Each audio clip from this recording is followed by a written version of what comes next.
भगवान जगन्नाथ के विचित्र आंखों के पीछे क्या रहस्य है, जबकि वो श्री कृष्ण भगवान का ही रूप है। आपके भी मन में यह प्रश्न आया होगा कि आखिर भगवान जगन्नाथ की आंखें इतनी बड़ी व गोल क्यों हैं? साथ ही उनके भाई बलभद्र तथा बहन सुभद्रा की आंखें भी अत्यधिक बड़ी क्यों हैं?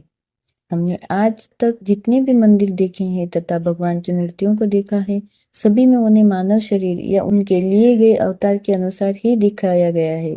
लेकिन भगवान जगन्नाथ की ऐसी विचित्र आंखें होने के पीछे क्या रहस्य है, जबकि वे तो भगवान कृष्ण का ही रूप थे, जिनकी आंखें एकदम सामान्य थी। जानते हैं इसके बारे में।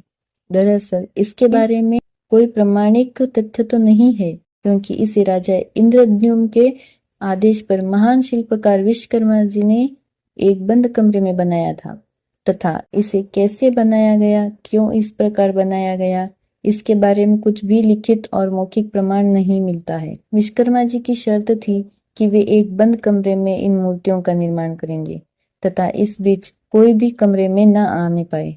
लेकिन जब राजा इंद्रद्युम्न किसी अनहोनी की आशंका के चलते बीच में ही द्वार खोलकर अंदर चले गए, तो उन्होंने देखा कि विश्वकर्मा जी वहां से लुप्त हो चुके थे तथा आधी अधूरी मूर्तियां छोड़ गए थे। इसके बाद भगवान जगन्नाथ ने राजा के स्वप्न में आकर उन्हें आदेश दिया था कि वे इन्हीं मूर्तियों को मंदिर में स्थापित करें। तब से लेकर आज तक हम उन्हीं मूर्तियों की पूजा करते हैं। फिर भी इसके पीछे एक रोचक कथा जुड़ी हुई है, जिसके बारे में आज हम आपको बताएंगे।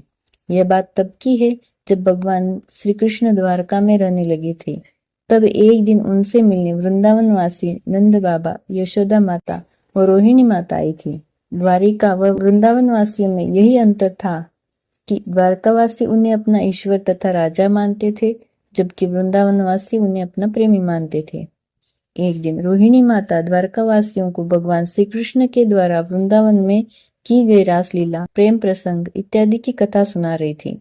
क्योंकि सुभद्रा भगवान कृष्ण की बहन थी तथा उनके सामने यह बात करना उचित नहीं था, इसलिए माता रोहिणी ने उन्हें द्वार पर जाकर खड़े रहने को कहा।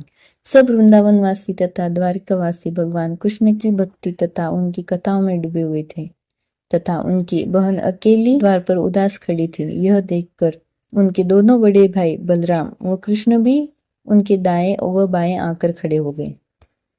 भगवान कृष्ण के बचपन की कथाएं इतनी ज्यादा मनमोहक तथा मन को आश्चर्यचकित कर देने वाली थी कि सभी द्वारकावासी उनके प्रेम में डूब गए। द्वार पर खड़े तीनों भाई बहन भी इसे चुपके से सुन रहे थे तथा वे इसे सुनकर इतना ज्यादा स्तब्ध रह गए थे कि तीनों की आंखें पूरी खुल गई थी। आश्चर्य में उनकी आंखें पूरी खुली हुई थी तथा मुंह बड़ा हो गया था। कहते हैं कि उसी समय स्वयं नारद मुनि भी धरती पर आ गए थे तथा तीनों भाई बहन को इस तरह साथ देखकर व इस रूप में देखकर आश्चर्यचकित रह गए थे। उन्होंने भगवान से प्रार्थना की थी कि उनके इस रोचक रूप के दर्शन करने का सौभाग्य उनके भक्तों को भी मिलता रहे। इसी कारण इस कथा को भगवान जगन्नाथ, बलभद्र तथा सुभद्रा से जोड़ा जाता है।